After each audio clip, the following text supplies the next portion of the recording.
Muito boa tarde a todos, muito boa tarde, muito obrigado pela sua disponibilidade.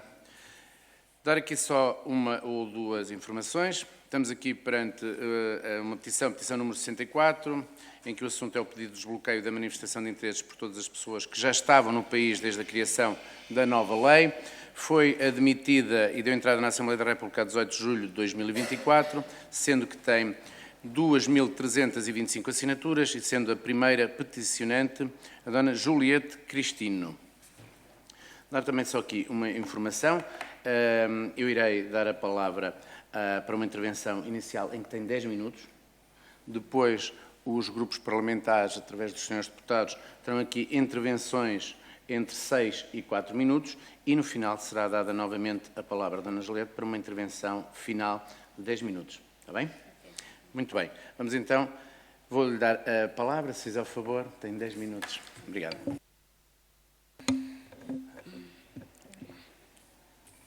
Boa tarde a todos. Eu quero agradecer a todos por estarem aqui presentes. Eu vou ler para vocês a petição e sobre o pedido que a gente está pedindo nessa petição. Pedimos o desbloqueio da manifestação de interesse para que todas as pessoas que já estavam no país desde a data da criação da lei. No dia 3 de junho de 2024, foi extinta a manifestação de interesse. E no mesmo dia já se tornou lei. E o sistema que fazia manifestação de interesse foi desativado. Entretanto, foi extinta a manifestação de interesse, mas a forma que foi feito foi muito rápido. Sabemos que no país há muitos imigrantes que não sabem o idioma do país, tem alguns que não sabem ler também, que não sabem escrever, tem alguns que só chegam em casa à noite, não têm acesso às redes sociais também.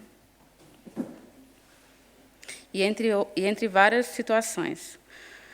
Quando foi extinta a manifestação de interesse, muitas pessoas foram pegas de surpresa. As pessoas que estavam na espera por recibo verde, tinha pessoas que estavam à espera da declaração da empresa, à espera da emissão do número da Segurança Social, teve pessoas que tinham acabado de chegar e aí foi pega de surpresa que a manifestação de interesse não existiu mais.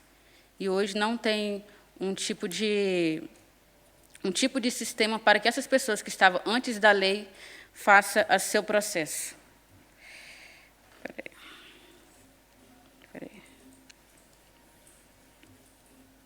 E tinha várias pessoas que já estavam aqui também há tempo, né, e não conseguiam fazer a sua manifestação de interesse. E o governo precisa fazer algo para essas pessoas que estavam desde a criação da lei. Né? A lei foi dia 3 de junho de 2024. A gente pede aqui que o governo criasse, o que está pedindo aqui nessa petição era que o governo criasse um sistema para essas pessoas que estavam no país. Pedimos também o desbloqueio da manifestação de interesse, né, para todas as pessoas que estavam aqui desde o dia 3 de junho de 2024. Esse desbloqueio é o seguinte: aqui tem a manifestação de interesse. Quando você entra no sistema e faz todo o processo, lá tem uma opção, aqui, que está até aqui, esta opção aqui. Lá tem uma opção que tem que preencher a data que entrou no espaço Schengen e a data que entrou em Portugal. O que o governo tinha que fazer? Somente alterar essa opção, ou seja, nessa opção onde está aqui, a data que entrou no espaço Schengen e a data que entrou em Portugal, ele colocasse um sistema que bloqueasse para que as pessoas colocassem aqui, no máximo, até dia 3 de junho de 2024. Aí funcionaria, aí resolvia a situação. A pessoa ia preencher todo o processo da manifestação de interesse e lá, antes de finalizar, colocaria essa data. Se a pessoa colocasse a data depois do dia 3 de junho, o sistema ele bloqueava para não avançar. Se vocês quiserem ver, está aqui. Vamos ver.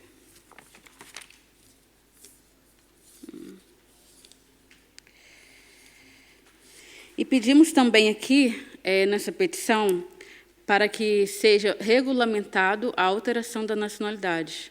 A gente fez uma petição que trouxemos aqui no Parlamento para alteração da nacionalidade por tempo de manifestação de interesse.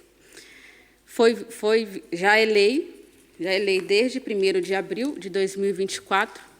1º de abril desse ano já completa 1 ano e essa lei não foi regulamentada. Na prática, ela está em vigor, ela já é lei, mas as pessoas não conseguem dar entrada na conservatória.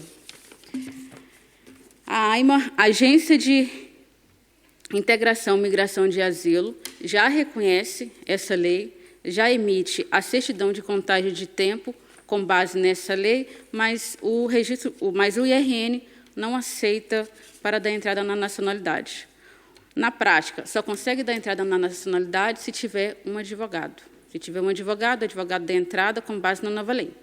Se não tiver esse advogado para dar entrada, as pessoas levam lá a declaração de contagem de tempo da AIMA, que diz que já considera a nova lei, mas o IRN não aceita para dar entrada na nacionalidade. E a gente está pedindo aqui que o governo regulamente faça essa regulamentação para que todos tenham acesso à alteração da nacionalidade. Essa alteração foi entrada 1º de abril. Dia 1º de abril, no artigo 15, a linha 4, que diz: para efeitos de contagem de prazo de residência legal previsto na lei, considera-se igualmente o tempo decorrido desde o momento que foi requerida a sua autorização de residência, desde que a mesma venha a ser deferida. Ou seja, a lei foi alterada para que, desde que o início do processo, quando você dá entrada no processo para ter o título de residência, se seu título de residência for aceito, a contagem da nacionalidade começa a contar a partir da data do início do processo. Essa que foi a alteração que foi feita e que já é lei, já está em vigor, mas não está regulamentado, e, na prática, as pessoas só conseguem fazer seu processo se tiver um meio de um advogado.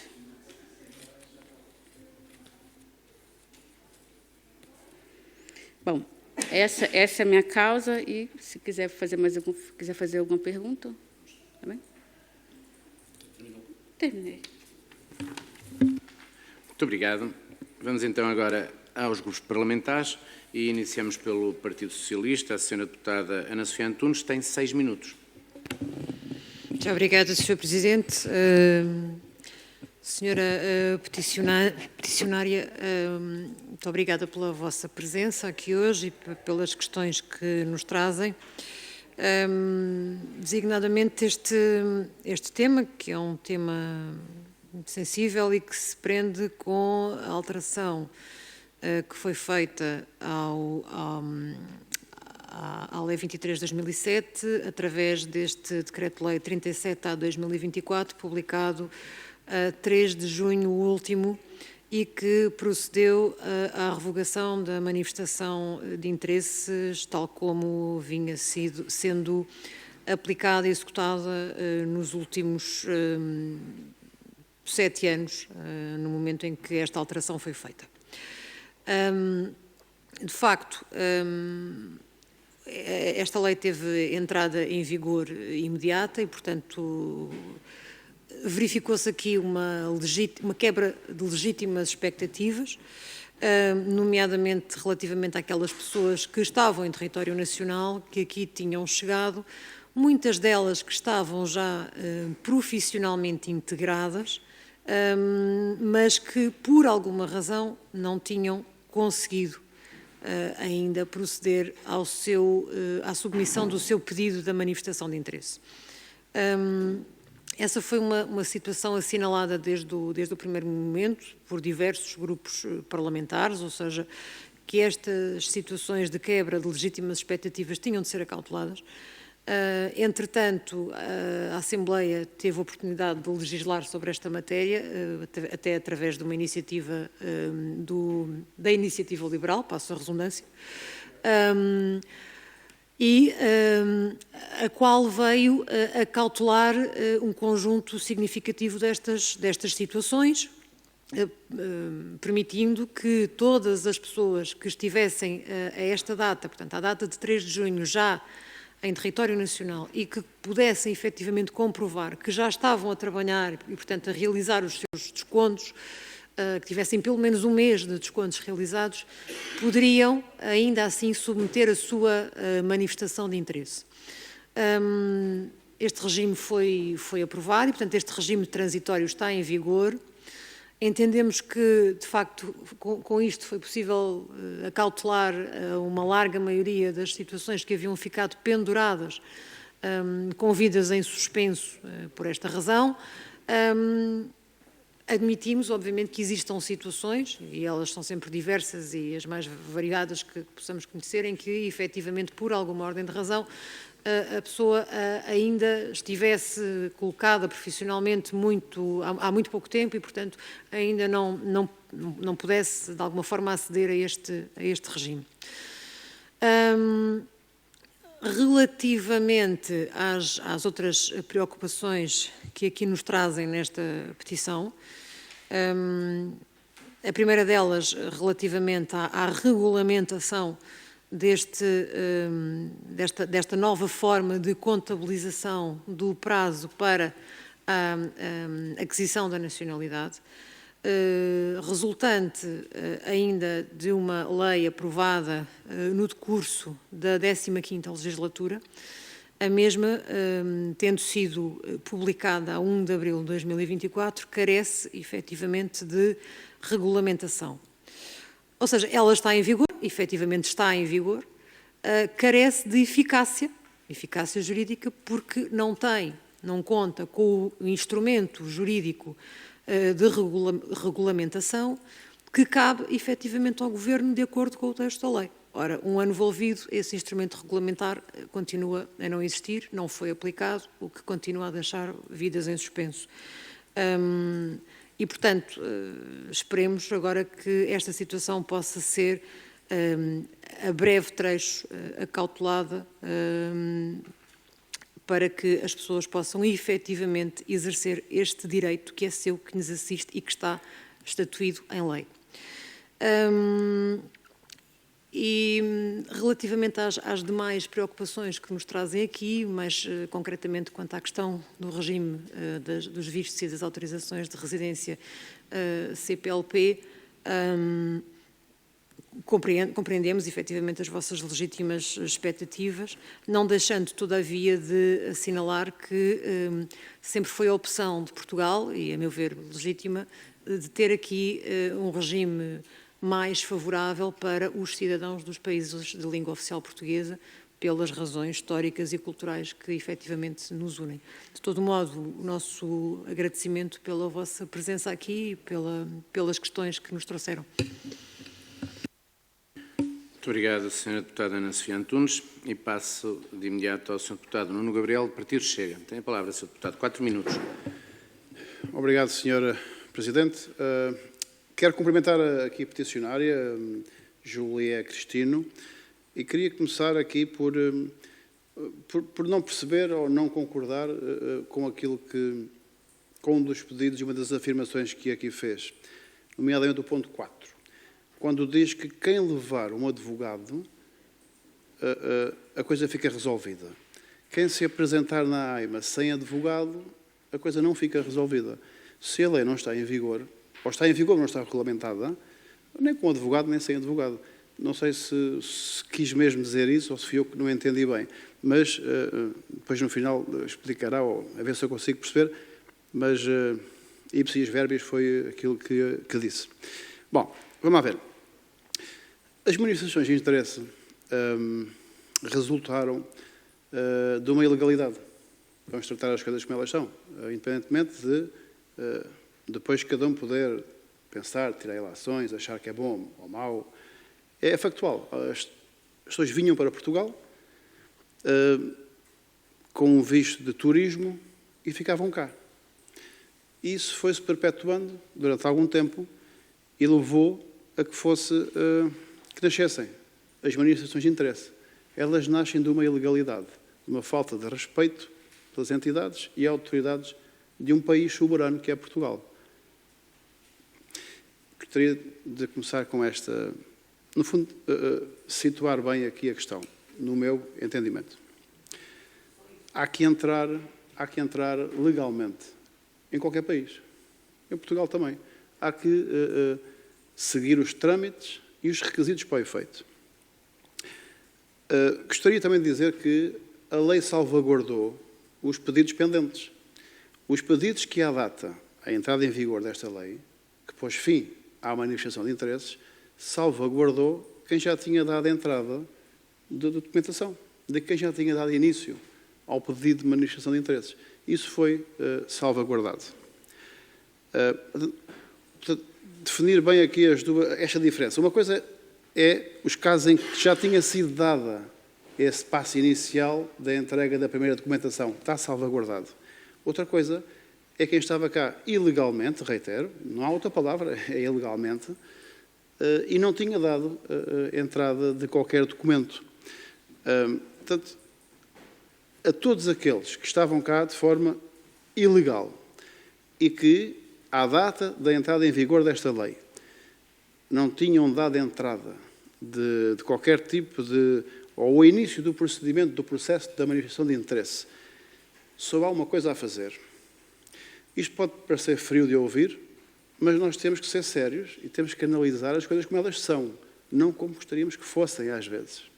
Eu também gostaria de ir para outros países e chegar lá e alterar as leis à minha maneira. Olha, agora quem é que quer vir para cá e alterar lá isso à minha maneira? Não leva mal eu estar a falar disto, mas esta é a realidade. Portanto, à data da entrada em vigor desta lei, quem estava ilegal em Portugal, então que regresse ao país de origem e se venha novamente submetendo-se à lei que está em vigor, com os requisitos e com tudo aquilo que a lei exige para essa entrada regular e nunca irregular, nunca ilegal. Nós não podemos pedir, no meu entendimento, acho que é sensato perceber isto, alterem lá a lei, porque a malta está aqui ilegal. Epá, e queremos, resolvam-nos lá isto. Não, regressem ao país de origem e venham nos termos de que a lei exige, e isso sim, e conforme diz aqui, na posição, Portugal, quando quer, consegue. É isso mesmo, eu espero mesmo que consiga, porque Portugal precisa.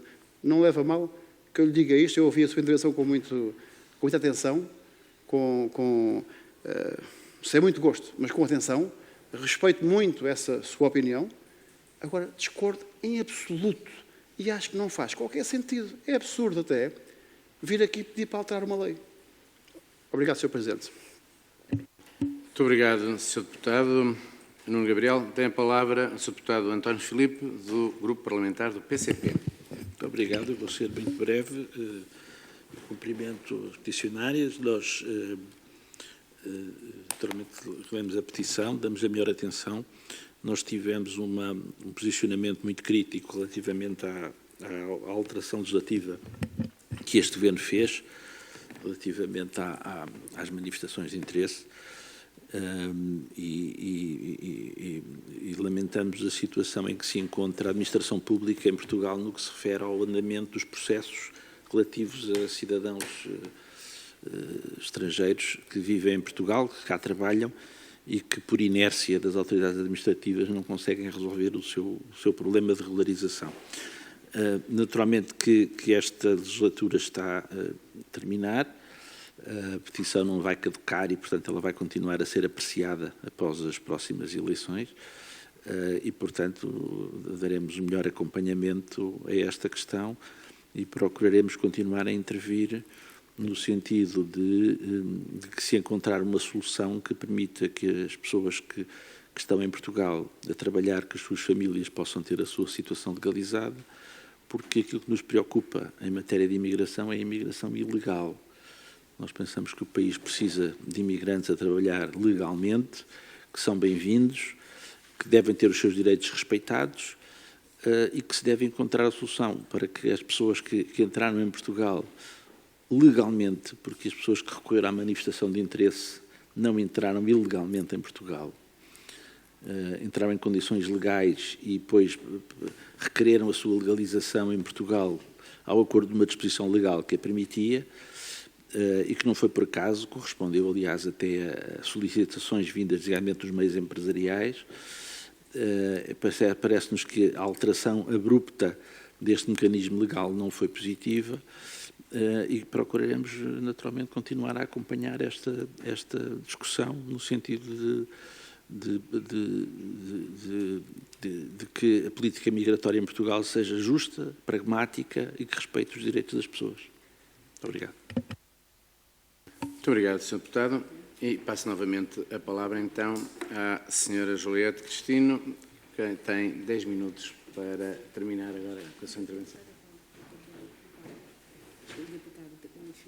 O Sr. Deputado António Filipe. Tem palavra, faz.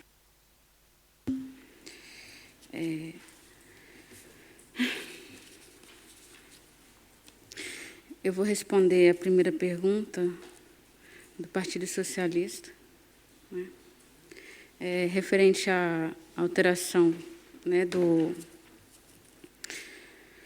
alteração que foi feita sobre o regime transitório. Lá diz que a pessoa tem que ter descontos. Até dia 4 de junho tem que ter, no mínimo, um desconto da Segurança Social. E teve pessoas que, na época, que ainda não tinham esses descontos. Por isso que eu pedi para fazer a alteração no próprio sistema da manifestação de interesses. Referente à regulamentação, a lei ela diz que tem que ter 90 dias para regulamentar uma lei. E 1º de abril já vai completar um ano que não foi regulamentada a lei para a contagem de tempo para dar entrada na nacionalidade. Respondeu sua pergunta? Qual o nome dela? O nome dela? Ana? Deputada Ana respondeu a pergunta? Respondeu? Ah, tá. Não, a pergunta dela seria só essa. Agora eu vou responder o deputado Chega. Nuno Gabriel. Eu entendo, né, eu entendo o seu argumento, né? Eu também tenho o meu argumento. Eu estou aqui representando as mesmas pessoas que eu represento aqui são os imigrantes, né? E são as pessoas que não são imigrantes, as pessoas que te colocaram aqui, que votaram em ti. Atrás de você, para você estar aqui, você precisa de um voto. Então, todos nós, por isso que eu estou te respondendo a pergunta que você me fez. As pessoas que te colocam aqui é para você lutar pelos direitos delas. Eu estou aqui lutando pelos direitos dos imigrantes. Esses imigrantes que, daqui a um tempo, vai se tornar eleitores, que podem votar em qualquer pessoa para se tornar um deputado, para lutar pelos direitos deles. Estou aqui lutando pelos direitos das pessoas. Mas eu vou te responder a sua pergunta referente da entrada na nacionalidade. Pelo tempo da contagem, da manifestação de interesse, como eu disse, que quem tem advogado consegue e quem não tem consegue, funciona da seguinte forma. Na AIMA não há necessidade da pessoa se apresentar como advogado. Não há necessidade. Mas o advogado ele tem uma plataforma que ele pode dar entrada no pedido da nacionalidade por essa plataforma, e com essa plataforma o processo segue. Quando é um cidadão comum que não tem advogado, ele tem que ir pessoalmente no IRN para dar entrada na nacionalidade, com base na nova lei que não está regulamentada. O IRN diz que não dá entrada porque a lei ainda não foi regulamentada. Mas se tiver um advogado, o advogado dá entrada online, tem como fazer dessa forma. Referente à manifestação de interesse, que foi extinta no mesmo dia, lógico que o país tinha que fechar um pouco as portas. Mas eu digo para o senhor deputado que ninguém aqui é ilegal. Ninguém entra no país ilegal. Se a pessoa entra no país é porque o país abriu as portas, certo? Se existe uma lei que permite que a pessoa pode entrar como turista e depois de um tempo fazer seu processo com manifestação de interesse, sim. Se a lei permite, você pode entrar aqui como turista. Ok, entrou como turista. E aqui tem uma lei que diz que você pode dar entrada na sua legalização. Se existe isso, a pessoa não entrou ilegal. Ninguém aqui é ilegal. Não, ninguém é ilegal. Pode me desculpar, mas ninguém é legal. Essas pessoas entram porque abriu a porta. Se alguém entra na sua casa, a porta da sua casa está fechada, se eu bato a campainha, se você deixar eu entrar na sua casa, eu sou ilegal? Eu não sou ilegal. Eu estou supondo um exemplo. Ou seja, todas as pessoas que entram aqui nesse país não é ilegal. Agora, se vocês querem... todo mundo que entra é ilegal. Não é ilegal. Se entra, entra pela porta da frente, passa pela imigração, a pessoa entra certinho. Agora, eu não quero que ninguém entre. Vai ali e coloca ali, ó, altera a lei e fala assim, ó, só entra aqui com visto. Aí sim. Aí você pode falar que a pessoa entrou aqui ilegal, porque a lei permite que só entre com visto. Agora, a pessoa pode entrar pelo aeroporto, entra pela fronteira. Se entrou, é porque a lei permite. Agora, se não quer que entre, altere a lei. Deixa eu ver. Responder essa pergunta? Sim. Deixa eu ver. E é isso que a gente pede. A gente pede apenas que faça a regulamentação da lei que está em vigor, desde 1º de abril de 2024, que ainda não foi regulamentada, para que todos tenham acesso, para que as pessoas tenham acesso de lá, da entrada e fazer seu processo, não que seja obrigada a pagar um serviço, né, a um jurídico, para que dê entrada na sua legalização. Apenas que todas as pessoas tenham esse direito. Ou seja, agora, se a pessoa quiser, eu trabalho, eu sou ocupado, eu tenho a opção de pagar alguém é uma coisa, agora eu ser obrigada a pagar para fazer um serviço que é público, aí é diferente. A gente só pede que faça a regulamentação dessa lei, para que todos tenham acesso. Obrigada a todos. Bom, muito obrigado. Dar só aqui um pequeno esclarecimento, já que foi dito pelo Sr. Deputado António Filipe, a petição deu entrada e não caduca. De qualquer forma, a apreciação desta petição só ficará concluída após a aprovação por esta Comissão do relatório final. E esse relatório, devido ao momento em que vivemos e à mais que provável queda do Governo e à marcação de eleições, será só na próxima legislatura. De qualquer forma, também não podia deixar de ter aqui um pequeno esclarecimento, é que a plataforma da AIMA está aberta para todos, não só para profissionais forenses, o que obriga é, depois dos trâmites estarem cumpridos, a pessoa ter que se deslocar à entrevista que a AIMA pessoalmente obriga a ter. É assim que está, não é necessário recorrer a nenhuma classe profissional, nomeadamente a uma forense. Esta serviu só para um pequeno esclarecimento. Muito obrigado.